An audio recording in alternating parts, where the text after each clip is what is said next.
Good afternoon, sir. My topic this afternoon is the difficulties experienced by teachers in the process of primary reading and writing instruction and the solution offers for eliminating these difficulties. I'll be presenting for the Tokelau group presentation from the Nukunono campus. The first slide is about the scope of the study. The purpose of the study was to find out the problems primary school teachers face when teaching reading and writing in the classroom and identify the solution that can encounter the problem. When I have a critical for this, I saw that the purpose is clear and relevant to my practice as a primary teacher. There is a need for the study because of the inconsistency of teaching approach for the reading and writing within teachers in the primary schools. The study will improve teaching practice and teachers' knowledge and skills in the reading and writing instruction. For example, this study can instill some more knowledge for the teachers to have different strategies to improve with how they teach reading and writing. My next slide is the introduction. The problems in the study is clearly stated, and the rationale is convincing enough because the concept of reading and writing difficulties are clearly defined, and the importance of the role in developed countries. And the nature of the research question, when I looked at the research question, it determines the methodology and the specific research design. That means the research question is in line with the research design. And then my next slide is the methodology. My first methodology is when I look at the research design. I think from my own perspective, I think they were saying that they were using the basic qualitative, the other was saying that they were using the basic qualitative research design.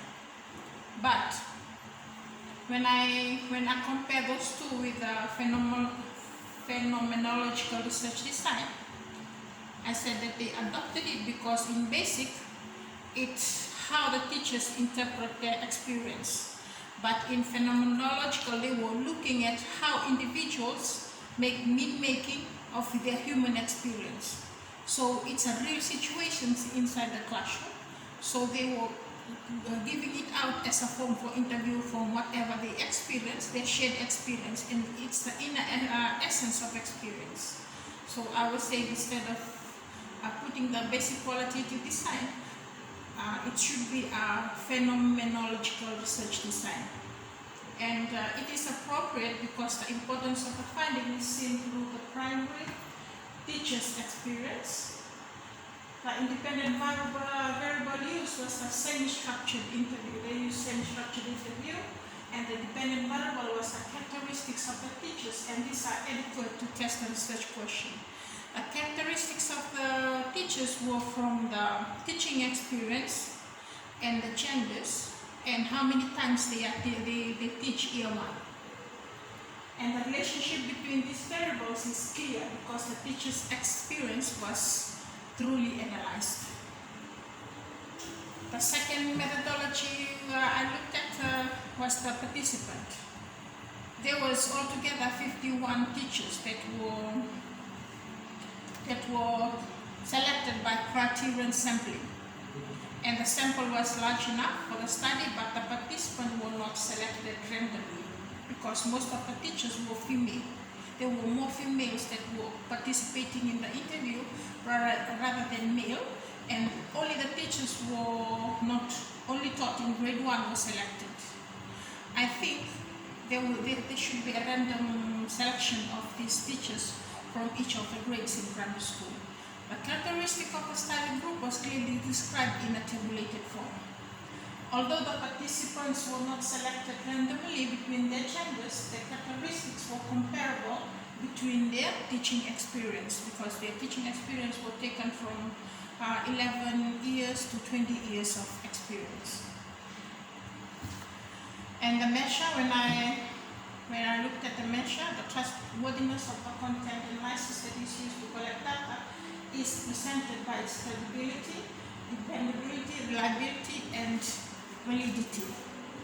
The collecting of the data was identifying the themes and stages of data coding.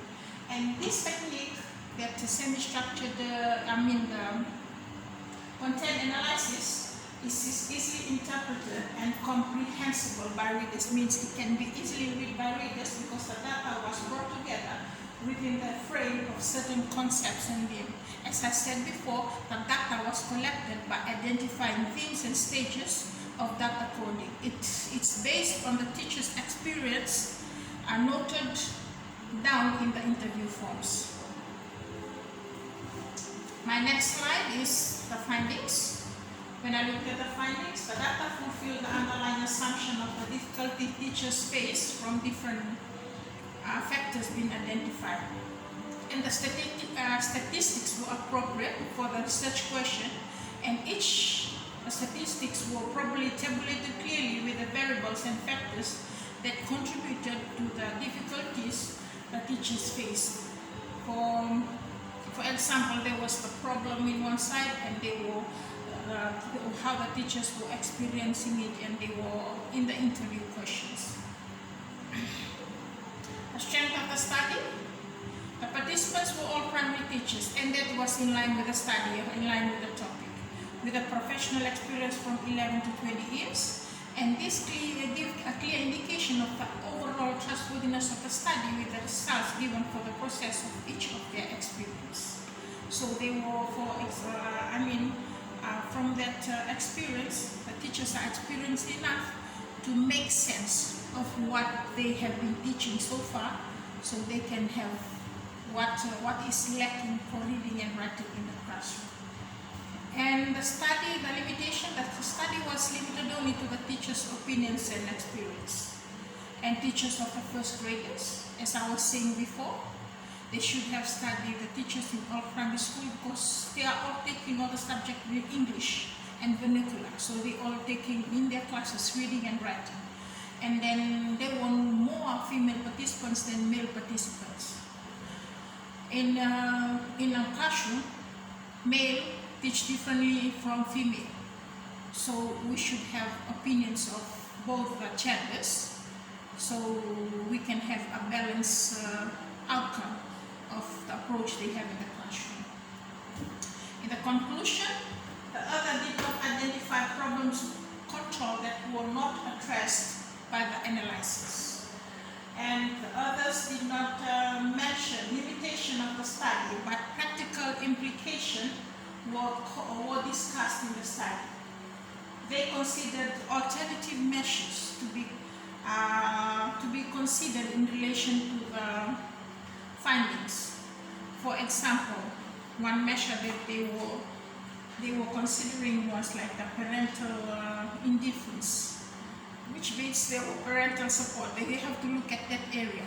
So if there is a parental support, and then it will come together. Always in a school, there should be parental support from home to help the teacher in school, whatever they teach, so they can support them from home in their learning for their homework and their study. The implication, the other overlooked the aims and objectives of study to be clearly stated. For example, I didn't see any aim and objective in that article.